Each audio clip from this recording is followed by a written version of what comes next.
सभी बच्चों को पता है कि अब जो नीट 2026 है उसके लिए बचे हैं सिर्फ 5 महीने। We are left only with 5 months now.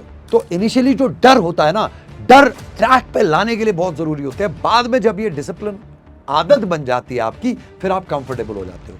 Do और डाई सिचुएशन, लास्ट के 5 महीने बचे हैं सर, हमें यह बताइए कि ये लास्ट 5 महीने हम क्या करें ताकि हम नीट को फोड़ दें, ताकि हम नीट को कर सके क्रैक। अभी आपने अपना प्रिपरेशन स्टार्ट ही नहीं किया, अभी से आप सोच रहे हो अगर ये हो गया तो, अगर मैं नहीं कर पाया तो, अगर टेस्ट में मार्क्स कम आए तो, अगर मुझे नीट उस दिन जब पेपर होगा अगर ज्यादा प्यास लगी तो। हेलो डियर स्टूडेंट्स, कैसे आप सब? I hope all of you are doing great and all of you are doing amazing. और मेरी जान, मैं आपके सामने आज हाजिर हो गया हूं एक इंटरेस्टिंग सा वीडियो आपके साथ शेयर करने के लिए। मेरी जान, आर पार की लड़ाई क्या है ये सर? तो सभी बच्चों को पता है कि अब जो नीट 2026 है उसके लिए बचे हैं सिर्फ 5 महीने। We are left only with 5 months now. तो ये 5 महीने की लड़ाई जो है, अब आर या पार की लड़ाई है भाई। दिस इज द डू और डाई सिचुएशन फॉर एवरीबॉडी। ये तो सबको पता है।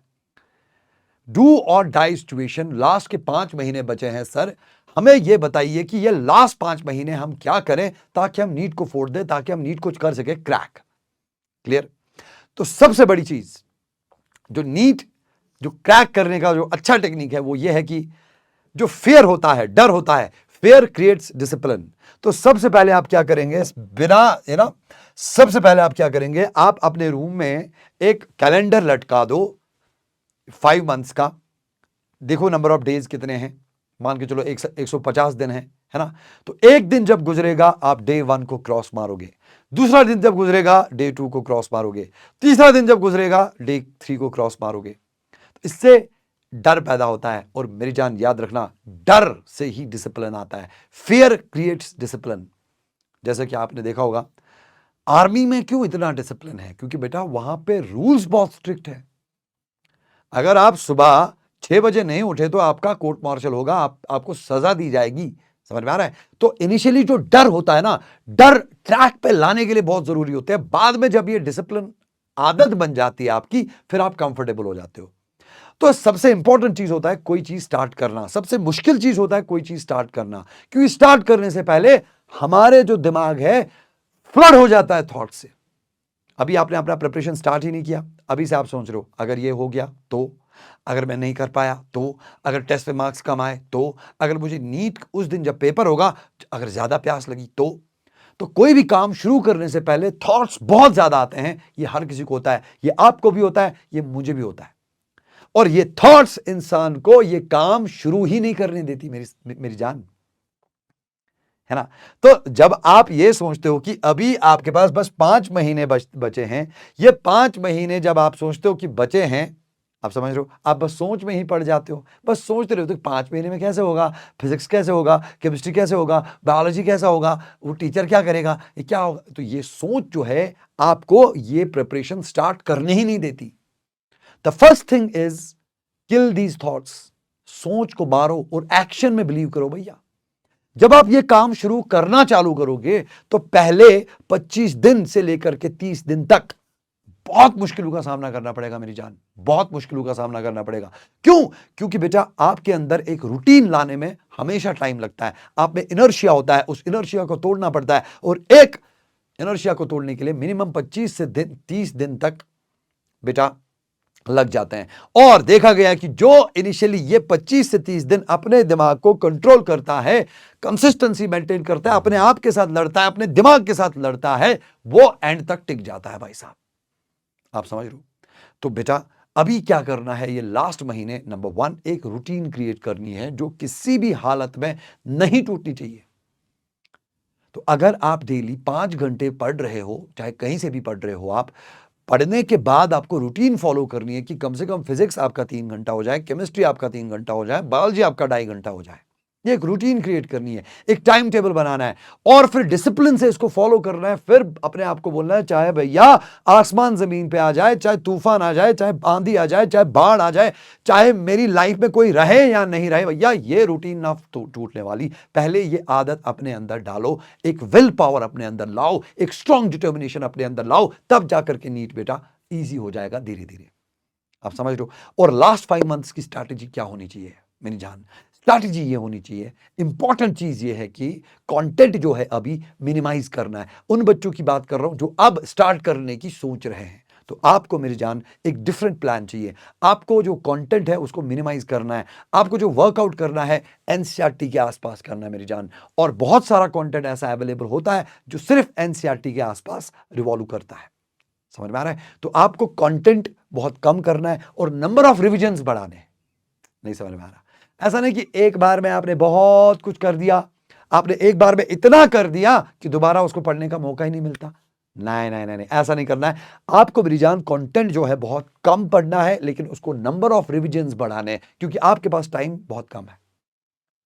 और समझ रहे हो, 4 महीने आप ये करोगे, 4 महीने आप एक रूटीन फॉलो करोगे और मेरी जान एग्जाम्स दोगे, अपने अंदर की कमजोरी जो है उसको पहचानोगे और ये माइंड सेटअप के साथ जाओगे कि जो आप अभी एग्जाम दे रहे होंगे, जैसे आपने पढ़ा फिर संडे को आपने एग्जाम दिया, आपका माइंड सेट ये होना चाहिए कि ये एग्जाम जो है ये आपके मार्क्स देखने के लिए नहीं है। ना ना ना, ये जो एग्जाम है ये इसलिए है ताकि हम देख पाए कि हमें कमजोरी क्या है। तो आप जब एक एग्जाम देते हो, सपोज किसी ने 10 दिन पढ़ा, मेहनत की, बहुत मेहनत की 10 दिन, अपने हिसाब से आपको लगता है कि आपने 10 दिन में बहुत मेहनत की, आप समझ लो। अब आपने जब पहला ही एग्जाम दिया, प्रिपरेशन के स्टार्ट में पहला ही एग्जाम दिया, आपके मार्क्स आ गए कम, आप हो जाते हो डिमोटिवेट। अरे बेटा, वो एग्जाम का मकसद ही नहीं है कि आप ये देखो कि पहली एग्जाम में आप कितना मार्क्स स्कोर कर रहे हो। वो आपकी कमजोरियां दूर करने के लिए। आप समझ नहीं रहे हो कि कोई भी चीज जो है वो परफेक्शन से स्टार्ट नहीं होती, परफेक्शन जो है धीरे धीरे अचीव होती है। तो आपको देखना ही नहीं आपके मार्क्स कम आ रहे कि ज्यादा आ रहे हैं, आपको बस ये देखना है कि हमारी कमजोरियां बाहर आ रही कि नहीं आ रही, कौन कौन सा क्वेश्चन हम नहीं कर पाए। आपको एक एनालिसिस कर रहा है मेरी जान। और दिमाग में रखना है कि ये एग्जाम जो आप दे रहे हो, इसमें आपका काम ही है कम स्कोर करना है। इसमें आपका काम ये नहीं कि आप ज्यादा स्कोर करो ना, इसमें काम ही आप गलतियां करो। तो पहले 4 महीने जो होते हैं ये गलतियां करने के महीने होते हैं। जितनी ज्यादा आप गलतियां करोगे, जितनी ज्यादा आप खुद की एनालिसिस करोगे, उतना नीट में गलतियां करने के चांसेस कम रहेंगे मेरी जान। और जब आप अपनी प्रिपरेशन स्टार्ट करोगे, एक मिस्टेक नोटबुक बनाओगे, एक अलग से एक नोटबुक बनाओगे, फिजिक्स की, केमिस्ट्री की, बायोलॉजी की, जिसमें आप नोट करके रखोगे कि आप गलती कहां पे कर रहे हो, आपको टाइम कहां पे ज्यादा लगा। मिस्टेक नोटबुक उसको बोलते हैं। और कंटेंट को रिवाइज करने के साथ साथ लास्ट में ये मिस्टेक नोटबुक भी आपको देखनी पड़ेगी ताकि दोबारा आप वो गलतियां ना करो। तो that is how preparation is done. और जो सबसे इंपॉर्टेंट वेपन आपके पास है नीट को फोड़ने का, वो आपके नोट्स है। तो मेरी आपकी सजेशन है कि इन 4 महीने जो आप पढ़ोगे, जो आप कंटेंट कंज्यूम करोगे, उसके नोट्स जो है आप खुद से बनाओ। हर किसी बच्चे के अपने नोट्स होते हैं, अपनी एक लैंग्वेज होती है लिखने की। तो आप अपने नोट्स जो है मेरी जान खुद से बनाओ। समझ में आ रहा है। और मेरी जान कंटेंट को स्ट्रिक्टली एनसीईआरटी के आसपास रखो। बायोलॉजी में आप सबको बताया कि बायोलॉजी में एनसीईआरटी ही पढ़नी है लाइन बाय लाइन। जो इनऑर्गेनिक केमिस्ट्री है एनसीईआरटी ही पढ़नी है line by line. Organic chemistry है एनसीईआरटी ही पढ़नी है लाइन बाय लाइन। सिर्फ फिजिक्स और फिजिकल केमिस्ट्री में थोड़ा बहुत क्वेश्चन प्रैक्टिस करनी है। और ऐसी बुक्स चूज करो, ऐसा कंटेंट चूज करो जो मार्क्ड होगा कि भैया ये एनसीईआरटी को टारगेट कर रहा है और ऐसा कंटेंट मार्केट में अवेलेबल है। समझ में आ रहा है। तो क्या काम करेंगे बेटा? कंटेंट करेंगे कम, रिविजन्स करेंगे ज्यादा। 4 महीने हर कोई एग्जाम देंगे, कंसिस्टेंटली एक शेड्यूल फॉलो करेंगे और अपनी प्रिपरेशन को, अपनी जो कंसिस्टेंसी है, डिसिप्लिन है, उसको टूटने नहीं देंगे। आप समझ रहे हो। और जो लास्ट का महीना होता है, लास्ट मंथ जो होगा अब आपका, लास्ट मंथ में बेटा पढ़ते वढ़ते नहीं है। इसको बोलते हैं द मंथ ऑफ हेल। इसको बोलते हैं the month of hell. Last महीने आपका स्ट्रैटेजी ये होना चाहिए कि every day at least you should give 1 mock test. हर दिन एक टेस्ट दो, हर दिन एक टेस्ट दो, हर दिन एक टेस्ट दो। आप समझ रहे हो। और यहां लास्ट मंथ में आपका जो स्कोर है वो अब जाकर के आपको देखना है कि अब आप कितना स्कोर कर पा रहे होंगे। लेकिन बेटा लास्ट मंथ में तब जाकर के स्कोर देखोगे ना जब लास्ट मंथ तक पहुंचोगे। आप लास्ट मंथ तक पहुंचते ही नहीं हो, 10 दिन पढ़ते हो, 11वें दिन आपका टूट जाता है, जोश निकल जाता है। तो वैसा नहीं है। NEET is all about the discipline. जितना आप अपने अंदर कंसिस्टेंसी रखोगे, डिसिप्लिन्ड अप्रोच फॉलो करोगे, है ना, डिमोटिवेट होने के बगैर, डिस्ट्रैक्टेड रहने के बगैर, उतना बेटा नीट में क्वालिफाई करने का चांस जो है हाई रहता है, क्योंकि नीट एग्जाम है ही नहीं, इट्स नॉट अबाउट कि कौन काबिल है कौन नाकाबिल है, नहीं। नीट में बेटा वही बच्चे सिलेक्ट होते हैं जिनका एक शेड्यूल होता है, जिनके अंदर डिसिप्लिन होता है, जिनके अंदर इतनी समझ होती है कि भैया कंटेंट क्रिस्प कैसे करेंगे, नोट्स कैसे बनाएंगे, रिविजन्स कैसे करेंगे। तो ये सब चीज़ें आपको सीखनी पड़ेगी, और मैंने आपको थोड़े बहुत टिप्स भी दे दिए कि कैसे करना है आपको, ये समझ में आ रहा है। अब आपका सवाल है कि सर क्या हमें ये खुद से करना चाहिए, क्या हमें किसी मेंटोर की हेल्प लेनी चाहिए, क्या हमें सर कोचिंग लेनी चाहिए? ये आप पे मैं छोड़ता हूं मेरी जान, ये आप पे डिपेंड करता है। आप चाहे कोचिंग करो, आप चाहे मत करो। अगर आपको लगता है कि हम खुद से कर सकते हैं, आप खुद से करो, लेकिन बेटा करो, काम करो। अगर आपको लगता है नहीं सर खुद से नहीं कर सकते, हमारे बेसिक्स कमजोर है, हमें कोचिंग की जरूरत है, तो कोई बात नहीं, आप अपने लिए एक मेंटोर ढूंढ सकते हो ताकि आपका रिदम बना रहे। और मेरी जान, अगर कोई बच्चा चाहता है कि आपकी इस स्टेज पे भी हेल्प हो जाए, तो पीडब्ल्यू आपके लिए लाया है एक प्यारा सा बैच जिसका नाम है यकीन 6.0। तो यकीन 6.0 आपके लिए है अगर आप चाहते हैं कि भैया आपको इस स्टेज पे गाइडेंस मिले, अगर आपको लगता है कि आपकी खुद की preparation up to the mark नहीं है, या इस स्टेज पे भी आपको बड़े अच्छे मेंटर्स की जरूरत है, ठीक है। तो अभी आपके लिए यकीन 6.0 आया है, जिसका अभी का बैच प्राइस है ओनली 3000 रुपीज। नॉर्मली इसका बैच प्राइस 4100 रुपीज होता था, अभी इसका बैच प्राइस जो है ओनली 3000 रुपीज है। अब इसमें वो सारी चीजें हैं जो आपको इस स्टेज पे चाहिए। जैसे कि मैं बात कर रहा था, इस टाइम पे आपको फोकस रहना है, इस टाइम पे आपको अननेसेसरी कंटेंट नहीं पढ़ना है। सर ये कैसे पता चलेगा कि कौन सा कंटेंट जरूरी है, कौन सा कंटेंट जरूरी नहीं है, अननेसेसरी कंटेंट कौन सा है, कहां हमें प्रैक्टिस ज्यादा करनी है, कहां हमें प्रैक्टिस कम करनी है, ये बात कैसे पता चलेगी? तो बेटा इसमें एक फीचर है चैप्टर वाइज ब्लूप्रिंट। तो चैप्टर वाइज ब्लूप्रिंट में आपको, अगर आपको यहां पर दिख रहा होगा, अच्छे से दिख रहा होगा, जैसे यहां लिखा है topic non uniform circular motion, 2020 में कोई क्वेश्चन नहीं आया, 2021 में कोई नहीं आया, 2022 में कोई नहीं आया, 23 में एक आया, 2024 में कोई नहीं आया, 25 में कोई नहीं आया। तो मतलब एक पूरा टॉपिक वाइज एनालिसिस करके है कि कौन से टॉपिक्स ऐसे हैं जिसमें रीसेंट ईयर्स में क्वेश्चन पूछे गए हैं और रीसेंट ईयर्स में क्वेश्चन नहीं पूछे गए हैं।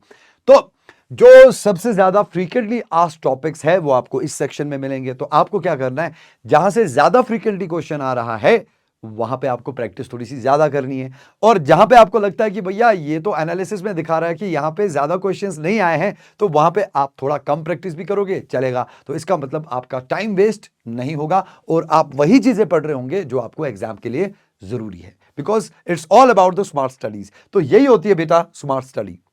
दूसरी चीज जैसा कि मैं आपको बोल रहा था कि क्वेश्चंस आपको वो करने के जो एनसीईआरटी के आसपास घूम रहे हो, मतलब वही क्वेश्चंस करने हैं जो एग्जाम पॉइंट ऑफ व्यू से सबसे ज्यादा इंपॉर्टेंट है। तो ये आप कहां से ढूंढते है ना? तो आपको अगर खुद से ढूंढने पड़े तो आपको तो बेटा बहुत टाइम लगेगा, दिन के 4-6 घंटे तो इसी काम में चले जाएंगे।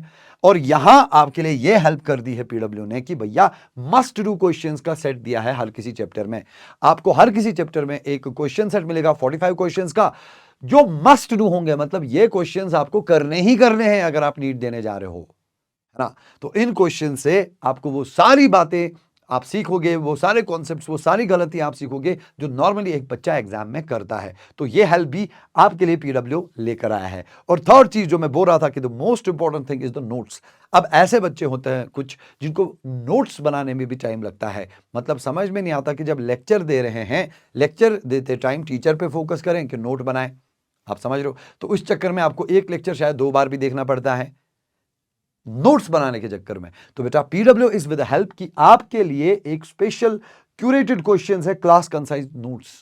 क्लास कंसाइज नोट्स बनाए हैं, मतलब जो लेक्चर टीचर डिलीवर कर रहा है उसके एंड में आपको उसी लेक्चर के सारे नोट्स मिल जाएंगे पीडीएफ फॉर्मेट में, ताकि आपको खुद से ज्यादा मेहनत नोट्स बनाने में ना करनी पड़े अगर आपको नोट्स बनाने में दिक्कत आ रही है। तो that means everything is being given to the student जो भी आपको इस स्टेज पे चाहिए। और प्लस यकीन में जो प्रीवियस बैचेस थे, प्रीवियस वर्जन्स थे 1.0, 2.0, 3.0, 4.0, 5.0 जिसमें मैं अभी पढ़ा रहा हूं, वो भी आपको फ्री एक्सेस मिल जाएगा। इसका मतलब मेरी जान सब कुछ आपके हाथ में है। बस मेरी जान ये देखो कि ये जो बच्चा है आप कब जागोगे। जिस दिन आप जाग गए ना मेरी जान, उस दिन आप जो है प्रिपरेशन में मचा दोगे धमाल और सिक्योर कर दोगे अपनी सीट एक मेडिकल कॉलेज में। तो जागो मेरे बच्चे, जागो, दिस इज द टाइम। अभी इन लास्ट के 5 महीने में अपना बेस्ट दो, बेस्ट दो, बेस्ट दो।